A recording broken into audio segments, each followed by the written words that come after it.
I had brain surgery 18 years ago, and since that time, brain science has become a personal passion of mine.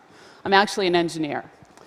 And first, let me say, I recently joined Google's Moonshot group, where I had a division, the display division in Google X. And the brain science work I'm speaking about today is work I did before I joined Google and on the side outside of Google. So, that said, there's a stigma when you have brain surgery. Are you still smart or not? And if not, can you make yourself smart again? After my neurosurgery, part of my brain was missing, and I had to sort of deal with that. It wasn't the gray matter, but it was a gooey part dead center that makes key hormones and neurotransmitters. Immediately after my surgery, I had to decide what amounts of each of over a dozen powerful chemicals to take each day. Because if I just took nothing, I would die within hours. Every day now, for 18 years, every single day, I've had to try to decide the combinations and mixtures of chemicals and try to get them to stay alive.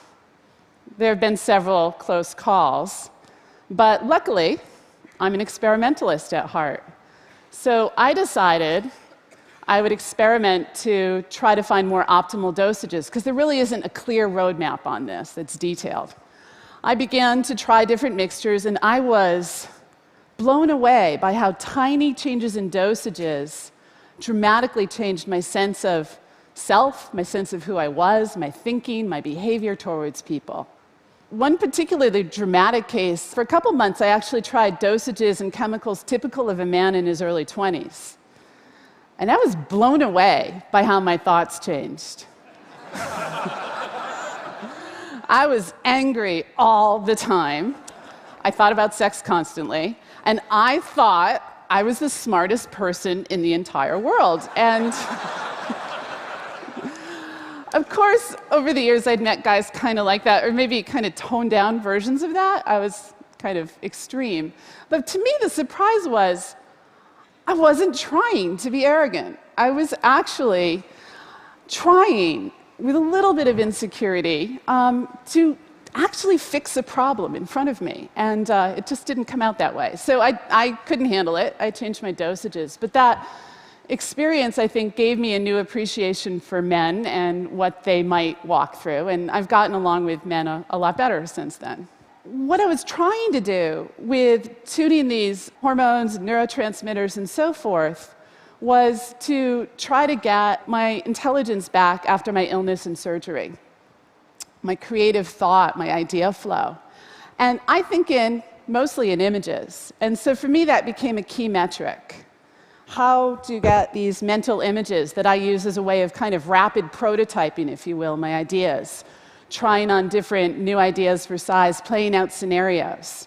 This kind of thinking isn't new. Philosophers like Hume and Descartes and Hobbes saw things similarly. They thought that mental images and ideas were actually the same thing.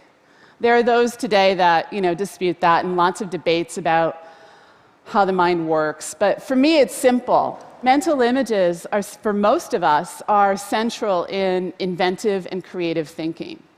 So after several years, I tuned myself up, and I have lots of great, really vivid mental images with a lot of sophistication and the analytical backbone behind them. And so now I'm working on how can I get these mental images in my mind out to my computer screen faster?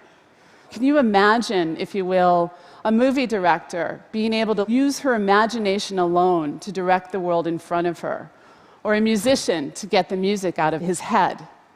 There are incredible possibilities with this as sort of a way for creative people to share at light speed. And the truth is, the remaining bottleneck in being able to do this is just upping the resolution of brain scan systems.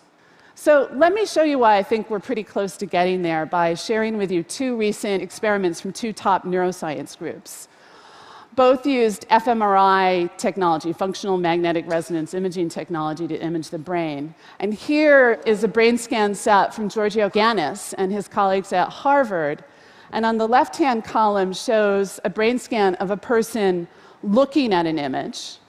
The middle column shows the brain scan of that same individual imagining seeing that same image. And the right column was created by subtracting the middle column from the left column, showing the difference to be nearly zero. This was repeated on lots of different individuals with lots of different images, always with a similar result. The difference between seeing an image and imagining seeing that same image is next to nothing. Next, let me share with you one other experiment, this from Jack Gallant's lab at Cal Berkeley. They've been able to decode brain waves into recognizable visual fields. So let me set this up for you. In this experiment, individuals were shown hundreds of hours of YouTube videos while scans were made of their brains to create a large library of their brain reacting to video sequences. Then a new movie was shown with new images, new people, new animals in it, and a new scan set was recorded. The computer, using brain scan data alone, decoded that new brain scan to show what it thought the individual was actually seeing. On the right-hand side, you see the computer's guess, and on the left-hand side, the presented clip. This is the jaw dropper. We are so close to being able to do this, we just need to up the resolution. And now remember that when you see an image versus when you imagine that same image, it creates the same brain scan. So this was done with the highest resolution brain scan systems available today, and their resolution has increased really about 1,000-fold in the last several years. Next, we need to increase the resolution another 1,000-fold to get a deeper glimpse.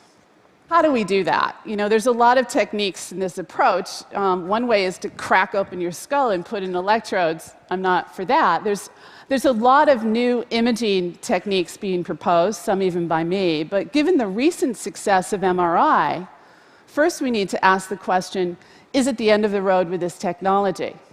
Conventional wisdom says the only way to get higher resolution is with bigger magnets. But at this point, bigger magnets only offer incremental resolution improvements, not the 1,000-fold we need. I'm putting forward an idea. Instead of bigger magnets, let's make better magnets.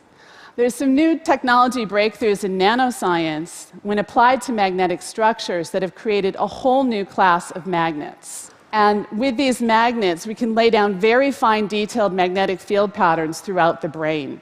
And using those, we can actually create holographic-like interference structures to get precision control over many patterns, as is shown here by shifting things. We can create much more complicated structures with slightly different arrangements, kind of like making spirograph.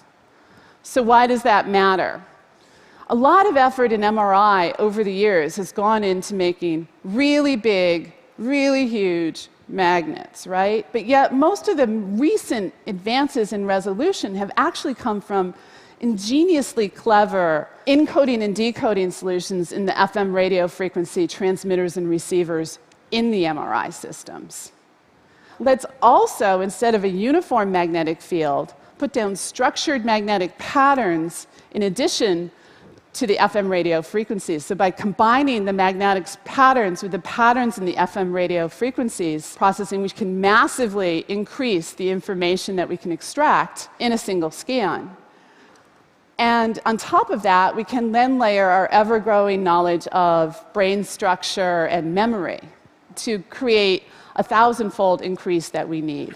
And using fMRI, we should be able to measure not just oxygenated blood flow, but the hormones and neurotransmitters I've talked about, and maybe even the direct neural activity, which is the dream. We're going to be able to dump our ideas directly to digital media. Could you imagine if we could leapfrog language and communicate directly with human thought? What would we be capable of then? And how will we learn to deal with the truths of unfiltered human thought? You think the internet was big. These are huge questions. It might be irresistible as a tool to amplify our thinking and communication skills. And indeed, this very same tool may prove to lead to the cure for Alzheimer's and similar diseases. We have little option but to open this door. Regardless, pick a year. Will it happen in 5 years or 15 years? It's hard to imagine it taking much longer. We need to learn how to take this step together. Thank you.